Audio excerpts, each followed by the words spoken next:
think like a part of that probably comes from not being able to accept that death had occurred, whether you're grieving like the loss of a friendship or maybe like you failed at something, maybe like it's a failed relationship or whatever it is.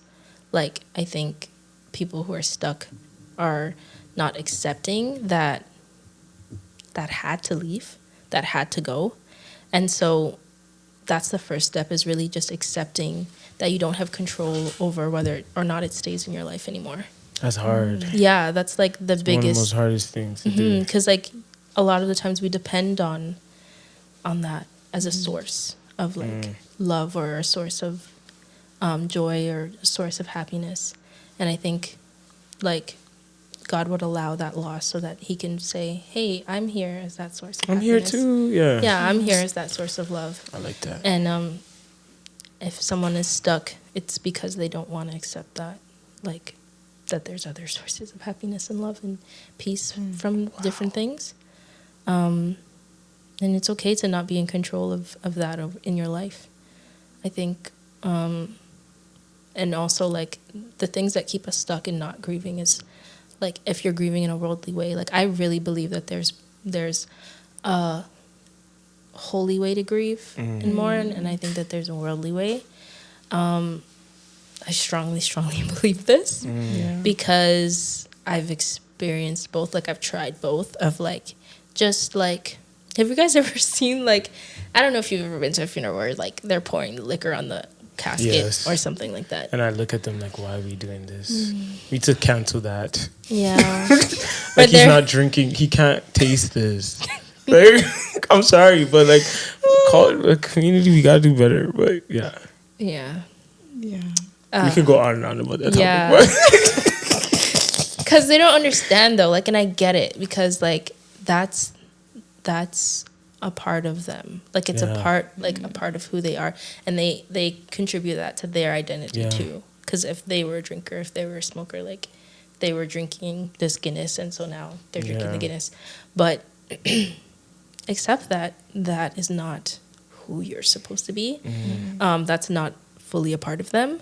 And that is not going to heal you either. Like, doing those things shouldn't be, like, the source of your peace. Like, it really shouldn't. And I think a lot of the time when people are grieving or mourning, they're like, oh, I need to go do this to, like, be able to feel that peace or feel that, like, joy or remember that person. And it's, like, it's really sad, unfortunately, that, like, our communities especially kind of depends on those things.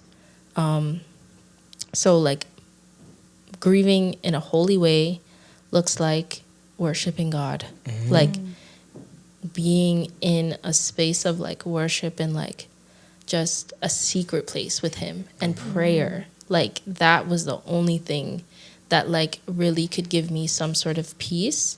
Because while I was in prayers, when, like, God really spoke to me, like, while I was, like, pouring out my heart in the sadness that I was feeling, is when God really, like, reassured me of things. And the reassurance that you get from God, like, it is way higher than any, like, blunt that you could smoke or, like, bottle that you could finish on your own. Like, that's crazy, you know. So it's a temporary solution. Yeah, it is long-term problem. Yeah, it is. And I get that, like, people, like, have that dependency on it, but I really do think that, like, just being able to find that space where you can, like, just let God take control over how your body feels, because that's what, you know, the substitutions are trying to do. But if you can allow God that 100%. Control. Yeah. Wow. I don't know. Just going back a little, I just took, like, a key part of it. What I learned from what you just also said is, like, grief, I always used to think it's just death, but it could be death of anything. For sure. Not getting something, or not getting a job, or a failed relationship. And I'm just like, wow, because most people don't think of that as grief. They just think of the physical death. But it's like, it could be the spiritual death. It could be emotional death. So, yeah. Yeah, and there's two sides to that too, where it's like there's the death that brings life, and there's the death that is ending, like fully like death, right? So you want to be on the good side. You want to accept the death that really just brings life. Yeah. Wow. Your voice is like an Audible too. It's very like soothing. My goodness. I need to go apply for Audible. Yes.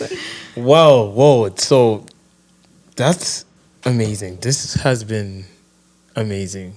I have so many more questions, but Of course. But we're gonna be here forever, to be honest. What's one thing you want to just leave our audience? Like, what's one last encouragement you want to leave the audience when it comes to grief or anything? It doesn't have to be grief. I think of Psalms 121. Oh my God, I thought we had that too. Okay, no, but yeah, go. Yeah, I lift my eyes up to the mountain. Is that what it is? I lift my eyes up to the mountain. Where does my help come from? It comes from the Lord. And I just want people to understand, especially in these times, like where mountains are high or like the suffering is like feels it feels like unbearable to some people.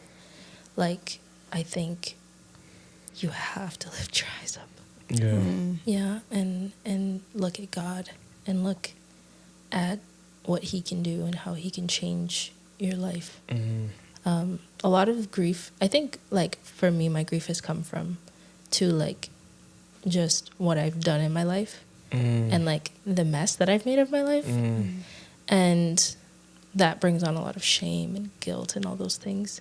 And Jesus can deliver you from that as well. It's a beautiful mess.